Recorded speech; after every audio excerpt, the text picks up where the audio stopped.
বাংলাদেশের ভয়াবহ বন্যায় মৃতের সংখ্যা বেড়ে দাঁড়িয়েছে ৩১। এক সপ্তাহের বেশি সময় ধরে চলা বন্যায় ক্ষতিগ্রস্ত হয়েছেন প্রায় ৬ মিলিয়ন মানুষ।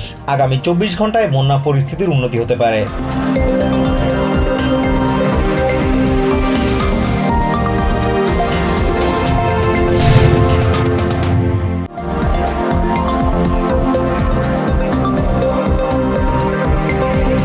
বাংলাদেশে বন্যার্তদের সহযোগিতায় TVN24 নিউজ নেটওয়ার্ক গঠিত বিশেষ ফান্ড সহায়তা অব্যাহত রয়েছে। পঞ্চম দিন শেষে এই ফান্ডে জমা পড়েছে প্রায় $৮,০০০। আদ্দিন ফাউন্ডেশনের মাধ্যমে এই অর্থ দেওয়া হবে ক্ষতিগ্রস্তদের।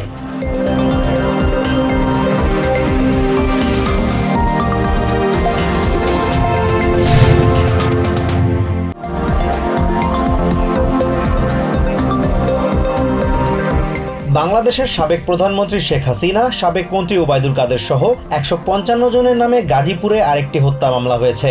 বৈষম্য বিরোধী ছাত্র আন্দোলন চলাকালীন গত ২০ জুলাই নিহত হওয়া নজরুল ইসলামের স্ত্রী পূর্ণিমা বেগম বাদী হয়ে বুধবার গাজীপুরের বাসন থানায় মামলাটি করেন।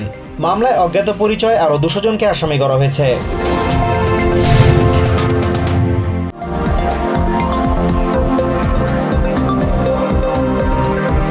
বাংলাদেশ জামায়াতে ইসলামী ও ইসলামী ছাত্র শিবিরকে নিষিদ্ধ করে জারি করা প্রজ্ঞাপন বাতিল করা হয়েছে। এ বিষয়ে বুধবার প্রজ্ঞাপন জারি করেছে স্বরাষ্ট্র মন্ত্রণালয়ের জননিরাপত্তা বিভাগ। প্রজ্ঞাপনে বলা হয়, জামায়াতে ইসলামী ও ইসলামী ছাত্র শিবির সহ এর অঙ্গ সংগঠনের সন্ত্রাস সহিংসতার সঙ্গে সম্পৃক্ততার সুনির্দিষ্ট কোনো তথ্য প্রমাণ পাওয়া যায়নি।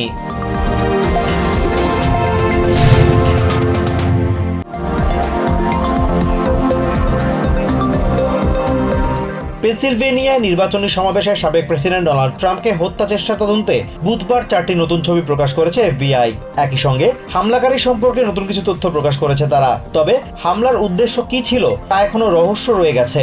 এখন পর্যন্ত এই বিষয়ে পর্যাপ্ত তথ্য প্রমাণ পাওয়া যায়নি।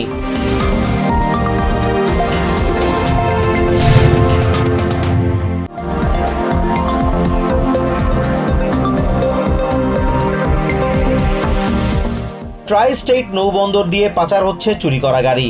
সম্প্রতি পুলিশের অভিযানে নিউ ইয়র্ক ও নিউ আর্কের নৌবন্দর থেকে বেশ কয়েকটি গাড়ি জব্দ করা হয়েছে।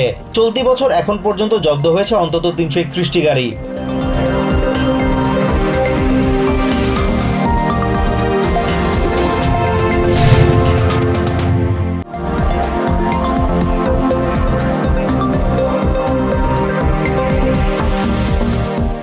নিউ ইয়র্ক সিটির ব্রুকলিনের একটি বাড়িতে ভয়াবহ অগ্নিকাণ্ডে ৯ শিশুসহ ৩১ বাসিন্দা গৃহহীন হয়ে পড়েছে। সোমবার রাতে ওশান হিল নেইবারহুডে এই ঘটনা ঘটে। ফায়ার ফাইটাররা জানিয়েছে, এতে কোনো হতাহতের ঘটনা ঘটেনি।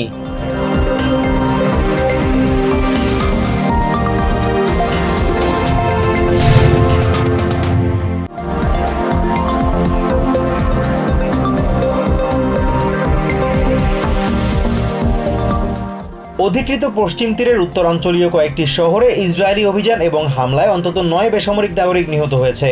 প্যালেস্টিনিয়ান স্বাস্থ্য মন্ত্রণালয় নিহতের বিষয়টি নিশ্চিত করেছে। হামলায় আরও ১৫ জন আহত হন।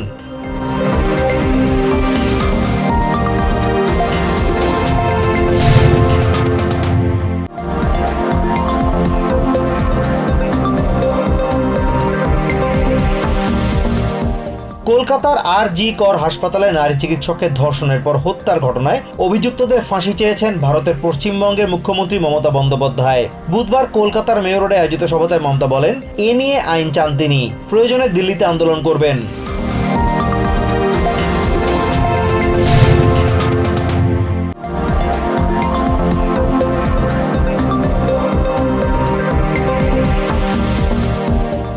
সাফ পুরুষ অনূর্ধ্ব-20 চ্যাম্পিয়নশিপে প্রথমবারের মতো শিরোপা জিতে নিয়েছে বাংলাদেশ। নেপালের আনফা কমপ্লেক্সে বুধবারের ফাইনালে স্বাগতিক দলকে ৪-১ গোলে হারিয়ে শিরোপা জিতে নেয় সফরকারী দল।